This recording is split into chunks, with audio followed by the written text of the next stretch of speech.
오늘은 이제 예수님께서 낙심하지 말고 끊임없이 기도해야 한다는 뜻으로 오늘의 비유 말씀을 전해주고 계십니다. 그런데 낙심하지 말고 끊임없이 기도해야 하는 사람들은 꼭 착한 사람이어야만, 착한 삶이어야만, 하느님의 뜻에 맞는 사람이어야만 기도를 들어주실까 하는 의문을 저는 좀 가지게 되었습니다. 우리 마음가짐이 착해야만, 그리고 평상시에 착한 사람들의 기도만 하느님은 들어주시는 건가라는 생각을 해보게 됩니다. 제가 이런 말씀을 드린 이유는 우리가 보기에 나쁜 사람, 그 사람의 행동이 올바르지 못한 사람의 기도를 하느님은 들어주시면 돼요, 안 돼요? 안 된다라고 생각하고 있지 않았나 하는 생각을 해보게 됩니다. 즉, 저도 솔직히 제가 좋아하지 않는 사람 혹은 저와 의견이 맞지 않는 사람의 기도는 하느님, 저 사람은 좀 별로 안 좋은 사람이니까 저 사람 기도는 들어주지 마세요라고 또 생각하고 또 그렇게 기도했는지 좀 반성해보는 계기가 되었습니다. 왜냐하면 오늘 복음에서 하느님도 두려워하지 않고 사람도 대수롭지 않게 여기는 재판관과 과부 한 사람의 이야기에서 저는 기본적으로 과부는 좀 착한 사람이고 좀 버림받은 사람, 그리고 재판관은 교만한 사람으로 생각하면서 복음서를 좀 바라보고 있었습니다. 그리고 저는 착한 과부의 청을 교만한 재판관이 꼭 들어주어야 한다라는 생각에 사로잡혀 있었습니다. 그런데 조금 더 묵상하면서 저는 스스로에게 이런 질문을 해보게 되었습니다. 그 과부가 정말로 착한 사람일까라는 생각을 해보게 됩니다. 그리고 그 재판관이 하느님을 두려워하지 않는다는 이유에서 그 재판관은 교만하고 올바르지 못한 사람일까라는 생각도 해보게 됐습니다. 이러한 생각에 사로잡혀서 저는 예수님께서 말씀하신 낙심하지 말고 끊임없이 기도하는 사실에는 좀 소홀했던 것을 깨닫게 되었습니다.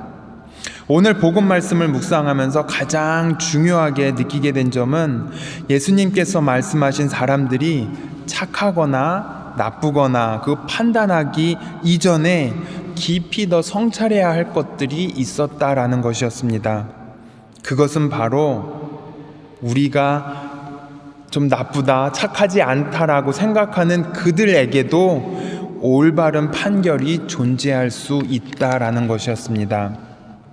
오늘 복음에서 올바른 판결이라는 단어가 4번이나 나오고 있습니다.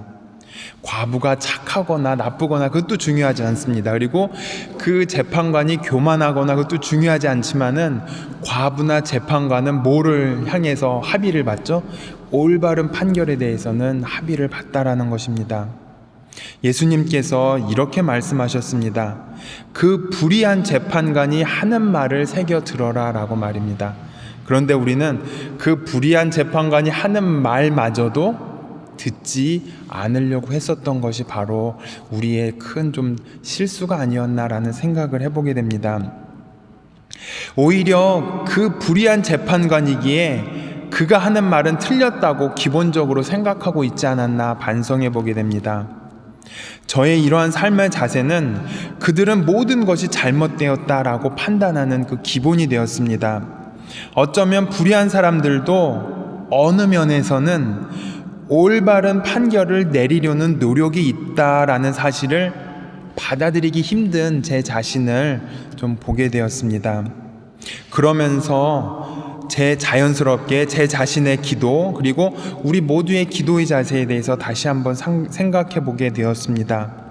예수님께서 낙담하지 말라는 의미는 어떠한 환난과 고난에서도 하느님의 뜻을 끝까지 찾고 희망을 가지라는 뜻이었습니다.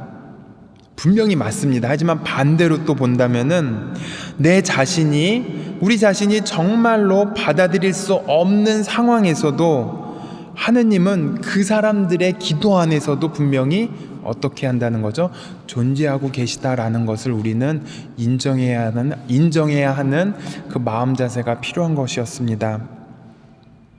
착한 사람이 고통받는 것에서 하느님은 계시지만 불의한 사람들의 삶 안에서도 하느님은 계시다는 것을 우리는 잊지 말아야 하겠습니다. 왜냐하면 하느님은 어떻게 되셨죠? 그 죄인들, 그 사람들이 회개하게끔 이끌어 주신 것이었습니다. 그래서 어떻게 보면 바오로 사도도 분명히 예전에는 어떤 사람이었죠? 불의한 사람이었습니다. 그렇지만은 하느님의 뜻이 그 안에 이렇게 존재했고, 그래서 바오로 사도도 나중에는 회심을 하고 하느님을 찾게 되는 그 계기가 있었던 것이었습니다. 그래서 저는 그 작은 희망이 생기면 그들에게도 올바른 판결을 내릴 수 있다는 가능성이 없는 것이 아니라 분명히 있다라는 것을 인정하고 받아들이는 용기가 필요하다라고 말씀드리고 싶습니다. 그래서 저는 기도는 혼자 하는 것이 아니라 2명 이상의 사람이 함께 마음을 모아서 기도해야 한다는 것을, 기도해야 된다라는 그 가르침을 다시 한번 말씀드리고 싶습니다. 오늘 제1독서에서 모세는 아말렉과 싸우러 나간 이스라엘 백성을 위해서 하느님께 기도했습니다. 그런데 모세의 손이 무거워지자 아론과 후르가 모세의 2 손을 떠받쳐 주었다고 합니다. 이것은 손을 들게 도와준 것이었지만 더 깊이 묵상해 보면 함께 기도했다라는 것입니다. 그리고 바오로 사도도 이렇게 이야기를 합니다. 말씀을 선포하십시오. 기회가 좋든지 나쁘든지 꾸준히 기도하십시오. 끈기를 다하여 사람들을 가르치면서 타이르고 꾸짖고 격려하십시오라고 말하고 있습니다. 즉, 우리의 기도와 믿음은 혼자 하는 것이 아니었습니다. 아무리 어떤 사람이 있지라도, 나쁜 사람일지라도 정말로 우리가 올바른 판결을 위해서 함께 기도하자라고 손을 잡고 이렇게 나아가는 그 자세가 필요했던 것 같습니다. 그래서 오늘 복음에서 예수님께서는 마지막 부분에 우리에게 이런 질문을 하십니다. 사람의 아들이 올 때 이 세상에서 믿음을 찾아볼 수 있겠느냐라고 말입니다. 즉, 우리가 얼마나 올바른 판결을 멀리하면서 살아가고 있었는지 반성해야 할 것 같습니다. 왜냐하면 올바른 판결은 내 뜻과 나의 뜻과 비슷한 사람들, 그리고 착한 사람들이 내리는 것이 올바른 판결이다라고 생각하는 것도 필요하지만, 내 뜻과 다르지만은 정말 저 사람들도 적대자일 수도 있지만은 그 안에서도 올바른 판결이 나올 수 있다라고 받아들일 수 있는 용기가 필요한 것 같습니다. 그래서 저는 다시 한번 신자분들께 우리가 정말로 올바른 판결에 대해서 어떻게 묵상하고 바라보고 있었는지 한번 돌아보는 시간을 가졌으면 좋겠습니다라고 말씀드리고 싶습니다. 정의와 평화가 넘치는 이 세상에서 우리가 살아가고 있느냐라고 할 때는 아니라고 말할 수 있습니다. 많이 부족하다 말할 수 있습니다.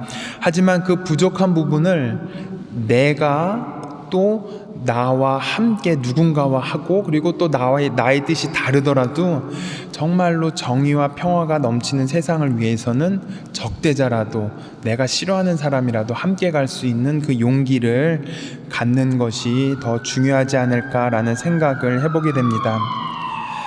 시편 86편에 이런 노래가 있습니다. 정녕 그분을 경외하는 이들에게는 구원이 가까우니 우리 땅에 영광이 머무르리라. 자애와 진실이 서로 만나고 정의와 평화가 입맞추리라.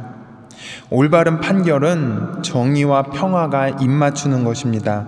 그리고 그것은 누군가가 해주는 것이 아닙니다. 나부터 시작해서 함께 가는 것입니다. 바로 이 이유가 낙심하지 말고 끊임없이 기도해야 한다는 이유입니다. 우리의 기도와 믿음은 혼자서 하는 것이 아니라 함께하는 것입니다. 그 함께하는 사람이 내가 싫어하는 사람일지라도 함께 기도해야 한다는 것을 잊지 않았으면 좋겠습니다.